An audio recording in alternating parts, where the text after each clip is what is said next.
Hello, good morning. I hope that you're all well and that you've had a good week. I have got so much to talk about and feature in this video this weekend. We have a giveaway and it's for a beautiful U scissor spool holder that holds 5 pairs of scissors. It doesn't come with my precious kahanas, it is just the holder itself, but it does come with the most adorable mouse, which I have been calling Big Ears. That little mouse has to grow into those years.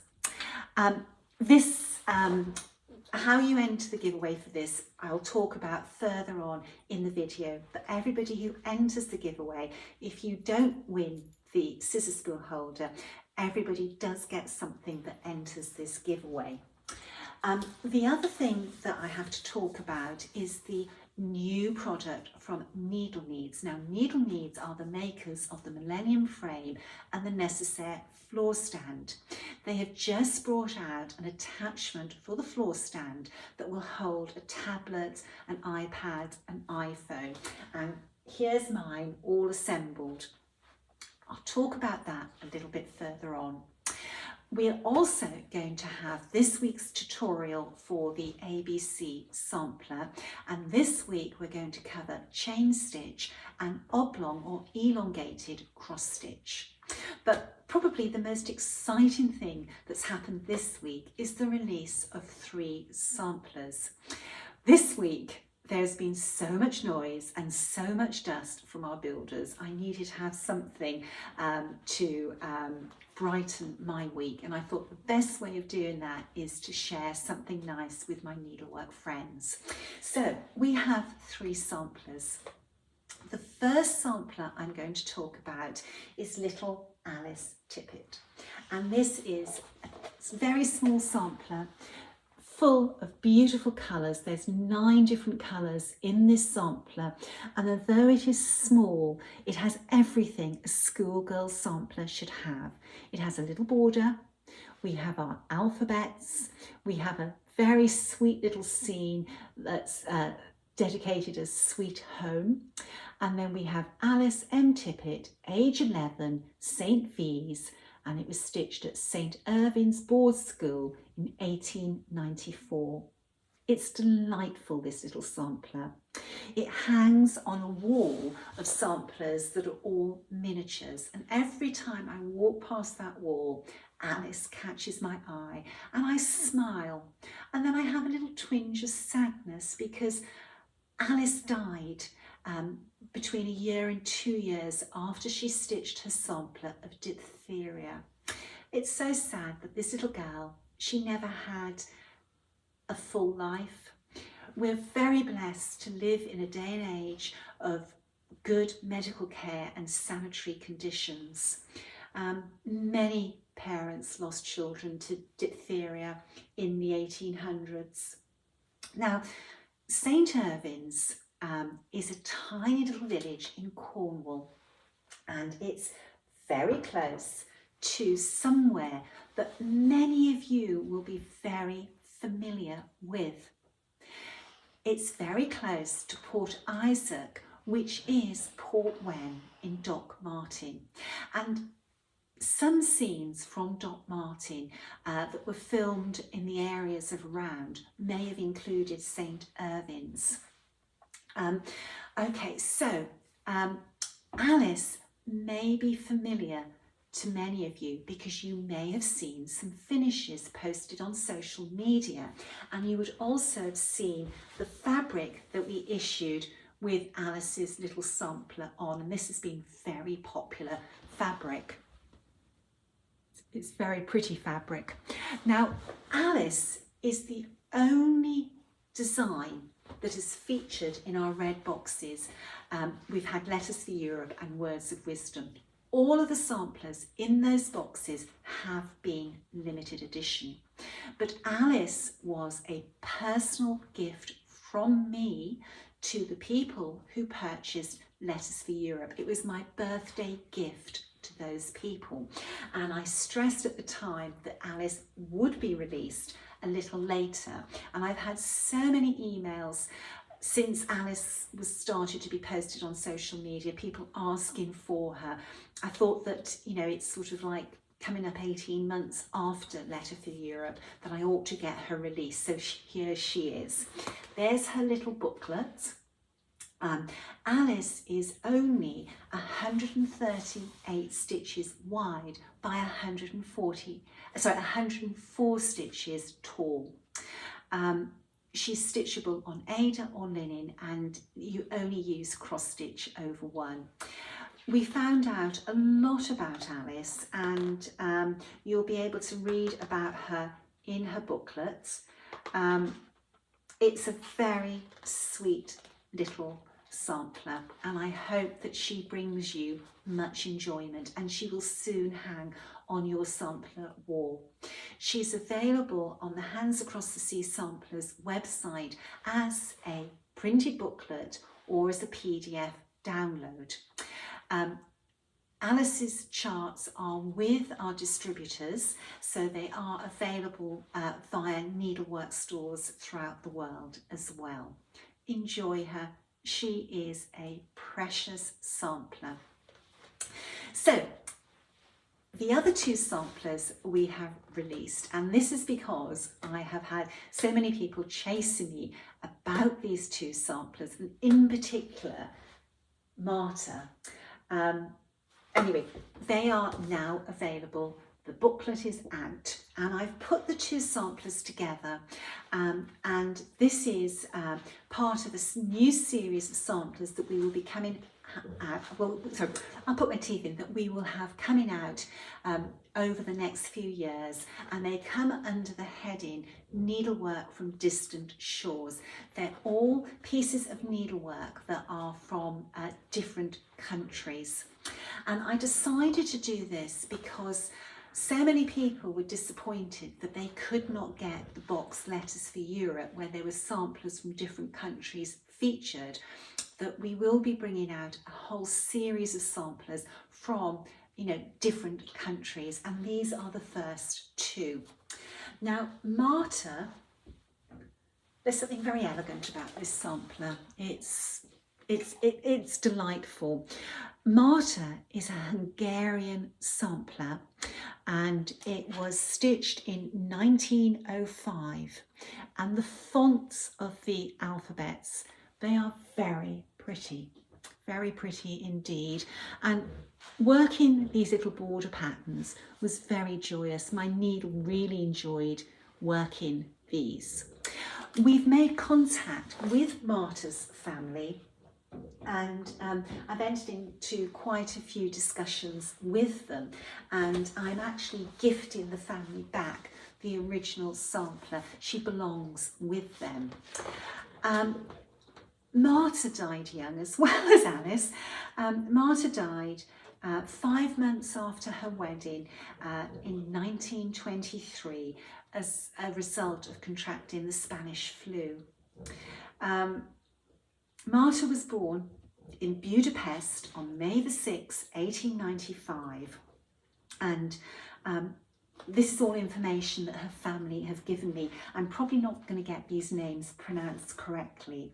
Her parents were Nemopuk Janos Kauser and Sarolta Klober, and the Kausers or Kaisers and the Klobers were wealthy families, and they often intermarried, maybe because of financial reasons. The Kausers were architects, and the most well-known was Joseph Kauser, who designed numerous public buildings, among them the interior of St. Stephen's Basilica, which is a landmark in Budapest. Now, Budapest is a place that I've never been to. Hopefully one day I will. The second sampler, Maggie Burridge, was stitched in South Africa in Pretoria. This is the first sampler I've ever come across that was stitched in South Africa, and I'm delighted to add this to my red sampler room, but also to the Hands Across the Sea portfolio of samplers. I can never get enough of red samplers, and I'm really enjoying adding all these countries to my sampler room and to the hats portfolio. Maggie stitched her sampler in 1900 in Abingdon National Girls' School, and we believe that the school was actually in a street or a road that was called Abingdon. Now, the interesting thing about Maggie's sampler being stitched in Pretoria, why won't that go, Palia? In the year 1900 was that the Boer War was raging at that time, and Maggie finished her sampler when the British launched an offensive to relieve the siege of Pretoria. So Maggie stitched that sampler whilst Pretoria was under siege. Just an interesting little bit of history there. So both samplers use just a red. We went with the same red for both of them, and in Soie 103 that's 664, in Soie d'Alger that's 2924, and in DMC that is 304. Marta's sampler is 104 stitches by 156, and Maggie's sampler is only 95 by 91 stitches. Both are suitable for working on Ada. They only use cross stitch over 2. They're lovely, and I've always seen these samplers hanging side by side, and I had them framed using the same frame, and they do hang side by side on one of the walls in my red sampler room. Very pleased with how those came out. These are available on the Hands Across the Sea Samplers website as a booklet and as a PDF, and just like Alice, these charts are with our distributors, so they are available from needlework stores around the world. I know that Hobby House Needleworks and A Stitch in Time both have these listed, and I'm sure that other stores will have them listed on their website, if not now, in the next few days. So enjoy these 2 little samplers. And for those people who were lucky enough to get the red box letters for Europe, these are 2 more samplers to add to your collection of needlework from distant shores.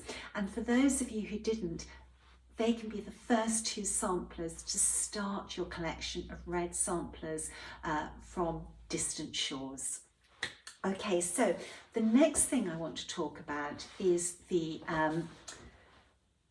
holder for your iPad, your iPhone. Any tablet or phone will fit as long as it's within the size.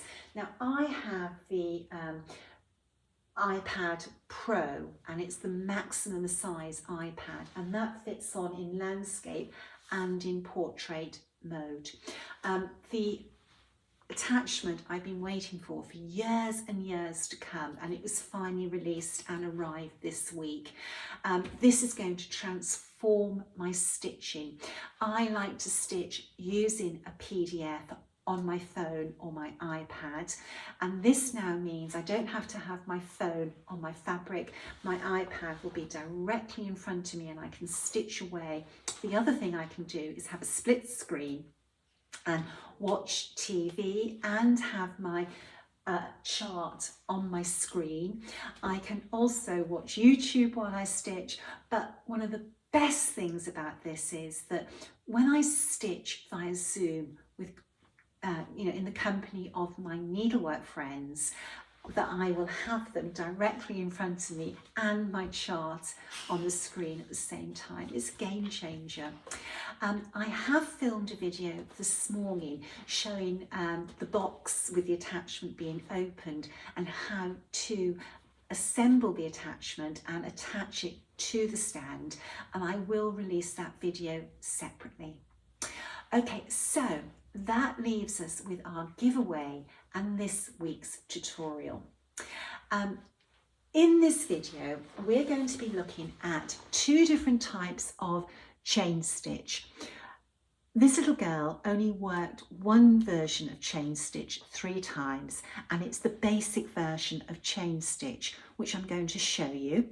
But I'm also going to show you my favourite version of chain stitch, which is slightly different to the standard version. And we're also going to have a look at elongated cross stitch. So let's begin with chain stitch.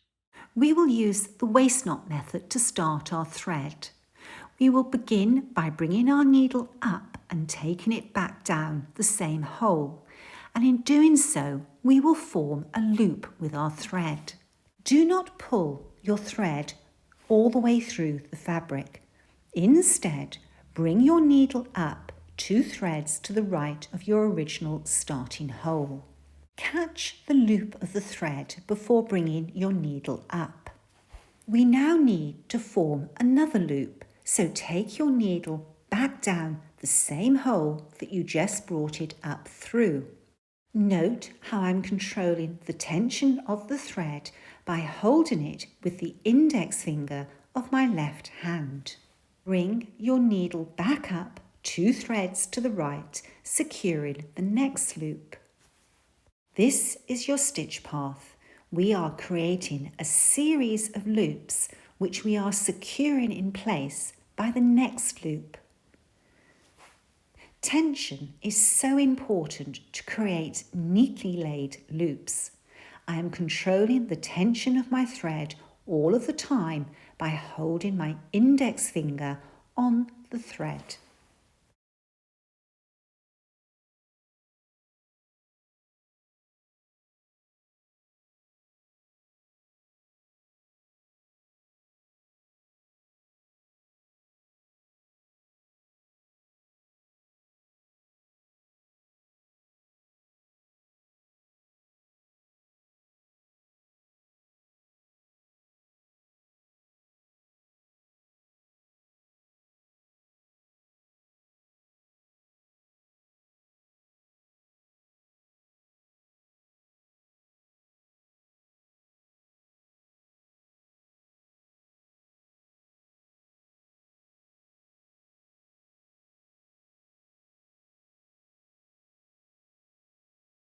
When you come to the end of the row, we will secure the last loop by taking our needle over the loop and then back down the same hole that we just came up through. The next version of the chain stitch is known as reverse chain stitch or broad chain stitch. It is my favourite version. We will start this stitch with a waist knot. Bring your needle up and take it back down 2 threads to the right, laying a running stitch. Bring your needle back up 2 threads to the right. Pass your needle back under the running stitch. When doing so, be careful not to catch any of the fabric. Take your needle back down the hole in which you brought it up through. Bring your needle back up 2 threads to the right. Pass your needle under the previously laid chain stitch. Again, be careful not to catch any of the fabric.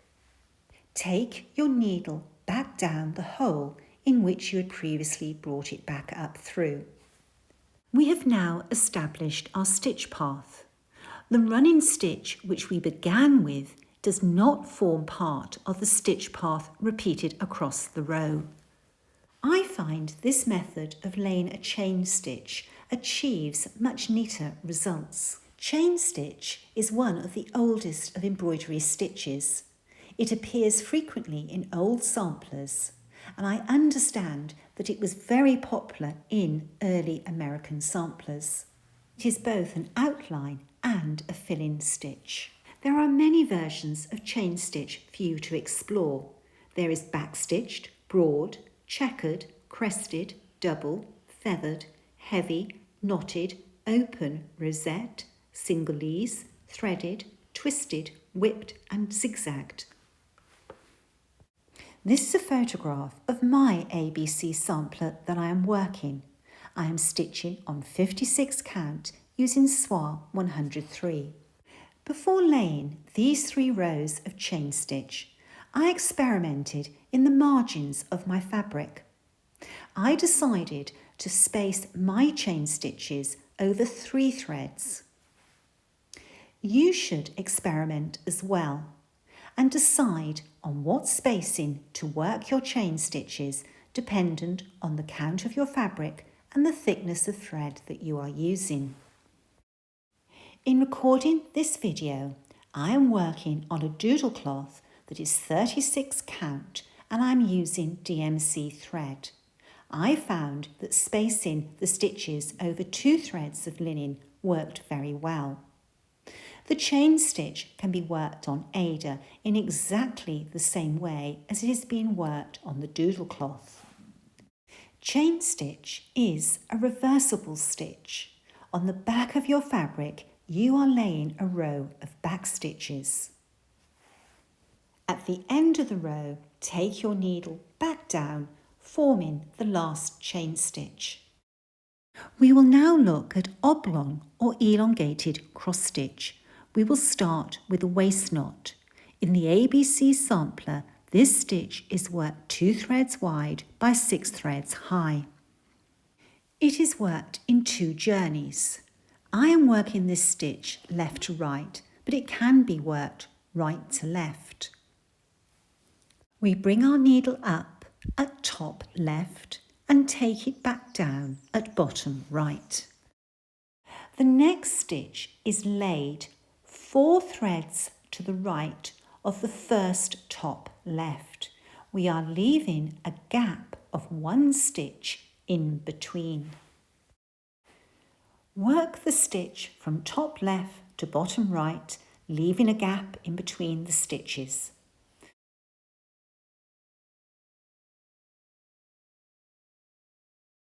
When you get to the end of the row, reverse direction, laying the top stitch of each of the cross stitches.